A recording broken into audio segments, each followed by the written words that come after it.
नमस्कार, मैं हूं श्रद्धा। आप देख रहे न्यूज 18 मध्य प्रदेश छत्तीसगढ़। और बड़ी खबर भोपाल से आपको बताएंगे, लेकिन उससे पहले आपको बता दें कि दीपेश हमारे साथ न्यूज रूम से जुड़ेंगे और तमाम खबरें हमें विस्तार से बताएंगे। सबसे पहले रुख बड़ी खबर का। सीएम शिवराज की वीडियो कॉन्फ्रेंसिंग, अजीम प्रेमजी के साथ उनकी वीडियो कॉन्फ्रेंसिंग हुई। भोपाल में विप्रो सॉफ्टवेयर खोलेगी डेवलपमेंट सेंटर। 18 महीने में होगी भोपाल में विप्रो यूनिवर्सिटी। नई शिक्षा नीति के क्रियान्वयन शुरू होगा और विप्रो बनेगा नॉलेज पार्टनर। मध्य प्रदेश में कुपोषण उन्मूलन में भी सहयोग करेगा अजीम प्रेमजी फाउंडेशन। तो अब विप्रो भोपाल में यूनिवर्सिटी खोलेगी। 18 महीने में यह काम शुरू होगा। मध्य प्रदेश आईटी की नई डेस्टिनेशन है।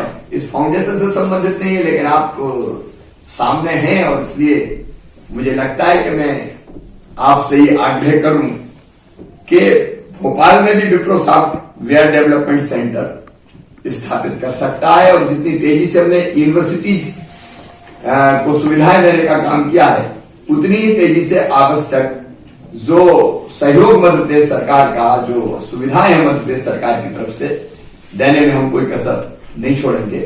मैं एक बार फिर आपका हृदय से बाय हार्ट, ऊपर नहीं दिल से स्वागत करता हूं। वैसे भी मध्य प्रदेश हार्ट फ्रेंड है देश की, दिल है देश का, और आप देश की जनता के दिलों पर राज करते हैं अपने परोपकारी कामों से, सेवा के कामों से। इसलिए मैं फिर दिल से आपका स्वागत करता हूं। No, we have done what is our duty, sir. You don't have to thank us for it. And so far as Wipro is concerned, we will certainly look at Bhopal for our next development center, because it's got all the attributes of a good development center with excellent education. और शरद हमारे साथ, हमारे संवाददाता जुड़ चुके हैं। शरद, अब Wipro university खोलेगी भोपाल में। देखिए, बिल्कुल आपने सही कहा श्रद्धा। आज मुख्यमंत्री शिवराज सिंह चौहान की इस सिलसिले में जो विप्रो के संस्थापक हैं अजीम प्रेम जी, उनके साथ में एक वीडियो कॉन्फ्रेंसिंग हुई और इस वीडियो कॉन्फ्रेंसिंग में यूनिवर्सिटी के साथ साथ कई और पहलुओं पर चर्चा की गई। जो बड़ा विषय है वो निश्चित तौर पर जो यूनिवर्सिटी है जो भोपाल में खोली जानी है, विप्रो यूनिवर्सिटी, उसका था। और ये बताया गया है कि आने वाले करीब 1.5 साल के भीतर ही जो यूनिवर्सिटी है वो शुरू हो जाएगी। और जैसे ये यूनिवर्सिटी शुरू होगी तो उसमें जो नई शिक्षा नीति है जो केंद्र सरकार की ओर से हाल ही में लाई गई है, उसमें नॉलेज पार्टनर के तौर पर भी जो विप्रो है वो काम करेगा। प्राथमिक और माध्यमिक शिक्षा के क्षेत्र में भी जो विप्रो फाउंडेशन है वो मध्य प्रदेश में काम करेगा। और चाइल्ड एजुकेशन से जुड़े हुए जो विषय हैं और कुपोषण उन्मूलन, इन सारे मुद्दों को लेकर भी जो विप्रो है वो मध्य प्रदेश में सहयोग करेगा। तो एक ब्रॉड पर्सपेक्टिव में ये जो वीडियो कॉन्फ्रेंसिंग वो हुई है, जिसका केंद्र बिंदु जो कहीं ना कहीं जो यूनिवर्सिटी है विप्रो की भोपाल में खोली जानी है वो है। जी, बहुत बहुत शुक्रिया आपका शरद, तमाम जानकारी देने के लिए। तो बड़ी खबर इस वक्त की आपको बता दें, अजीम प्रेम जी के साथ वीडियो कॉन्फ्रेंसिंग की मुख्यमंत्री शिवराज सिंह चौहान ने। और अब 18 महीने में विप्रो यूनिवर्सिटी एमपी में खोलेगी, यानी कि भोपाल में खोलेगी। चलिए और खबरों के लिए रुख करेंगे न्यूज रूम का। दीपेश मौजूद हैं। Deepesh, over to you. शुक्रिया श्रद्धा। अब इससे तरह शराब के मसले का जिक्र कर लेते हैं, क्योंकि मध्य प्रदेश में शराब की नई दुकानें खोले जाने को लेकर बेहद कंफ्यूजन की स्थिति नजर आती है। पहले एक तरफ गृह मंत्री ये बयान देते हैं कि मध्य प्रदेश में शराब की नई दुकानें बढ़ाई जानी चाहिए ताकि जो जहरीली शराब है, जो अवैध शराब है, उस पर लगाम लगाई जा सके। दूसरी तरफ मुख्यमंत्री साफ शब्दों में कह देते हैं कि नई शराब खोलने का भी कोई मामला सामने नहीं आया है और किसी तरह से इस पर विचार नहीं चल रहा है। तीसरी तरफ अब होता यह है कि आबकारी आयुक्त दुकानें खोलने के लिए कलेक्टर्स को पत्र भेजकर प्रस्ताव मांगने लगते हैं और फिर उस प्रस्ताव को खारिज कर दिया जाता है। इस आदेश पर सीएम शिवराज ने नाराजगी जताई है। नाराजगी जताते ही आदेश निरस्त हो जाते हैं। वहीं ट्वीट के बाद उमा भारती ने फिर से अब शराबबंदी की मांग उठा दी है। साथ ही नरोत्तम मिश्रा के नई शराब दुकानों वाले बयान पर कुछ भी कहने से उन्होंने वो बचती हुई नजर आई और बस इतना कहा कि मुझे पता नहीं था कि नरोत्तम मिश्रा ने बयान आखिर क्या दिया है। इधर उमा भारती के शराबबंदी की मांग पर गृह मंत्री नरोत्तम मिश्रा ये कहते नजर आए कि सभी को अपनी बात रखने का अधिकार है। तो अभी इस मसले पर कंफ्यूजन ही कंफ्यूजन जैसी स्थिति नजर आती है।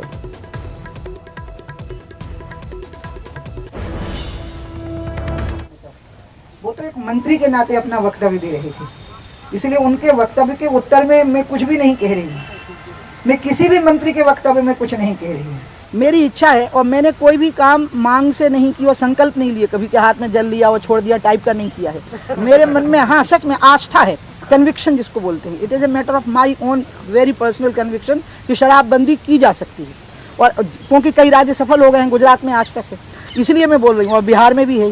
तो इसलिए ये आप ना इसको मांग कहिए, ना दबाव कहिए, ना संकल्प कहिएगा, ये मेरी आस्था है और उस आस्था में से इच्छा निकली और ये इच्छा राज्य के करोड़ों लोगों की है, इसलिए इसमें अभियान ही पर्याप्त है। सभी को अपना विषय रखने का पूरा अधिकार है, वो हमारी राष्ट्रीय नेता है। संगठन और सरकार दोनों उनकी बात को गंभीरता से लेगा, ऐसी मेरी मान्यता है। मैंने अपना राय रखी, उन्होंने अपनी राय रखी। बात कही है उमा भारती जी ने कि शराबबंदी होना चाहिए मध्य प्रदेश में अन्य राज्यों की तरह, और इससे बेटी बचाओ का अभियान भी पूरा होगा।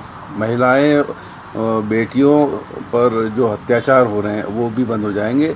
शराबबंदी, जहरीली शराब पे रोक, और जितने भी ड्रग्स हैं जिसकी बात करती सरकार, उन ड्रग्स को न बिकने दें, उस पर अगर रोक लगा लेंगे, मैं समझता हूँ कि मध्य प्रदेश जो है वो एक शांति प्रिय और कानून व्यवस्था के हिसाब से भी एक ठीक राज्य हो जाएगा। और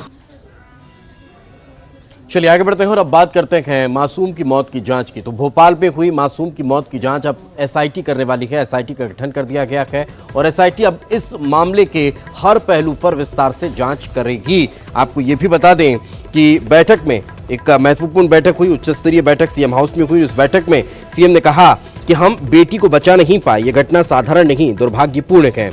जो भी दोषी होगा उस पर कार्रवाई की जाएगी। साथ ही प्यारे मियां केस भी एसआईटी अब अपने अंडर में लेने वाली है। एसआईटी उसकी जांच करेगी जिसमें पीड़ित बच्चों के आरोपियों की जांच होगी। साथ ही अब तक की कार्रवाई की भी पड़ताल की जाएगी। आपको ये भी बता दें कि बालिका गृह में बच्ची ने नींद की गोली बड़ी मात्रा में खा ली थी, जिसके बाद हमीदिया अस्पताल में इलाज के दौरान बच्ची की जान चली गई। पुलिस पर आरोप है कि मां घर पर बेटी का इंतजार करती रही, लेकिन पुलिस बच्ची का शव सीधे भदभदा श्मशान घाट ले गई। बाद में परिवार वालों को ले जाकर अंतिम संस्कार करवा दिया गया। ये पूरा मामला बहुचर्चित प्यारे मियां केस से जुड़ा हुआ है। प्यारे मियां ने नाबालिग पीड़िता का शोषण किया। प्यारे मियां पर भोपाल और इंदौर में नाबालिग बच्चियों से यौन शोषण के केस दर्ज हैं। अब इस पूरे मामले में एसआईटी जांच करने वाली है।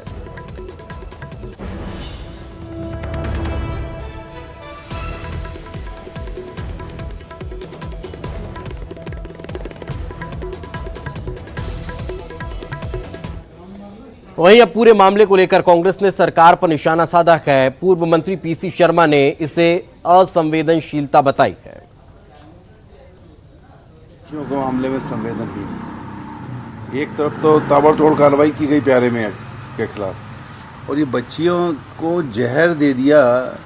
ये सरकार कोई देख नहीं पाई कैसे इनके बच्चियों के जो ग्रह बने हैं, और बाकी दो बच्चियों का और ऐसा लग रहा है कि उनको गोलियों में जहर दिया गया है। मैं समझता हूँ संवेदनहीनता की पराकाष्ठा है ये, और हाथरस की तरह ही बगैर परिवार को लिए उसके घर ले जाए। उसकी माँ रास्ता देखती रही घर पे, और सीधा उसको शमशान घाट ले गए। मैं समझता हूँ इसकी जितनी निंदा की जाए कम है, और इस पूरे कांड की सीबीआई जांच होना चाहिए। और चलिए अब एक बार फिर रुक